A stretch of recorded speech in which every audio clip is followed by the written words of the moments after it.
Well, hey there, it's Catherine from Catherine Fuller Designs here for Scrapbook.com. I'm going to use some cover plates in this video. There are many ways to use them, and I'll show you a couple of examples. But the technique we're going to do is watercoloring on the cover plate die. So let's take a look at a couple different ways you can use them. I really love doing a white on white background. I think it looks really sharp and very classic and classy. So in this card, we used the Wallflowers cover plate and just did fun die cut layering on top with the little rolling pin and that cute little bowl. Life is short, lick the bowl. And then here, one of our brand ambassadors, Daniel West, he did the white on white cover plate here with some patterned paper and this fun little sentiment treatment. Lisa Harold did this one where she did ink blending on top of the flowers. And that's sort of what I'm going to do today. It's going to look something like this, and it's really, really easy to achieve. I can't wait for you to see it. So here are the supplies we're going to use. I've already cut out my die. This is the Wallflowers cover plate. I cut it out of watercolor cardstock. In this particular case, I used Ken Oliver's watercolor cardstock, which I really love. It has a texture on one side and more smooth on the other, and then it's very bright white. We're going to use ink refills. I'm going to show you how to use ink pads, and we're also going to use these water brushes. So to get a watercolor look, there's a couple of different ways you can do it. So I'm going to take my ink pad. You can smush it right onto an acrylic block and use this as your color palette. You can also smush it onto your work surface if you use the tonic glass mat or a mat like this. If you want more concentrated color, you can take your ink refill and just add color onto the block. And this is going to give you lots of very vibrant, deep color. I'm going to use my Ken Oliver water bottle, and I'll just add some water to my block. And then I need to get my Fiesta Blue ready as well. So we want Fiesta Blue for the flowers, Lime Ricky for the leaves. And because of the color palette and the nature of the technique we're doing, it kind of overall doesn't really matter if the colors run together in the end.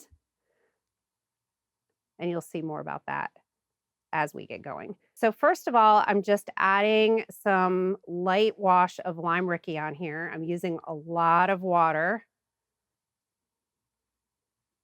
If you have a napkin nearby, you can kind of dab your water brush off. And then I'm going to grab some Fiesta Blue and start painting on. Now, if you want these colors even deeper and more vibrant, I'm going to go right into that ink refill. And because this is nice and wet, all you got to do is dab your color down onto your surface that you're working on, and you can see that color moving around. Now, when I did it here, it moved around a lot more than over here. That's because this one was a lot more wet than the other one. So I'm adding a lot of water there. I'm going into where that ink refill was.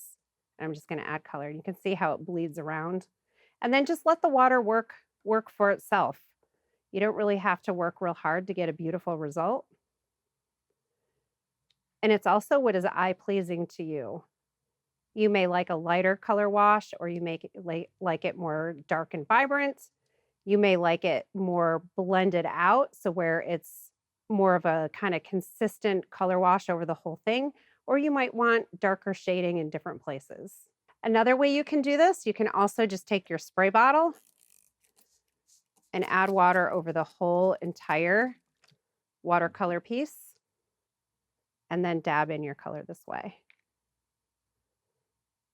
So these are just different ways to achieve a similar look. And no matter how you do it, it is so much fun. So I hope you leave me a comment in the section below and let me know what you think of this technique. If you tried it, what kind of cover plates you have in your stash that you might try.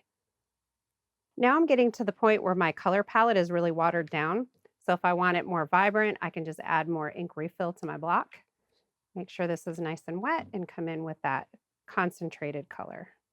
You also may think what you're working on looks a little bit messy, but don't stop. Keep going. And then once it dries, you're going to end up with a gorgeous piece of artwork.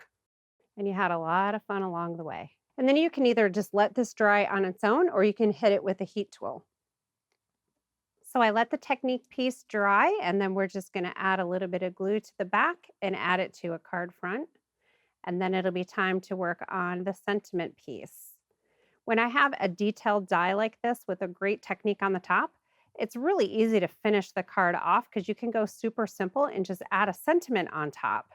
So that kind of makes it nice. You have fun with the technique piece and then go simple with a sentiment and call it a day. We'll just add that on there. Now for the sentiment, we're going to use the Isn't She Lovely stamp set. So it has 3 pieces that you can use to create the sentiment. You can do the outline alone. You can use this solid one alone, or you can do the solid, then that stamped on top, then this kind of ombre look stamped on top of there. You can do the ombre on top of the outline. Lots of different possibilities with this. For this particular card, we're just going for the sentiment stamped in black.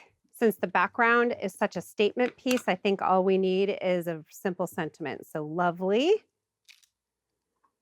And then we have the coordinating dies, so you can die cut that.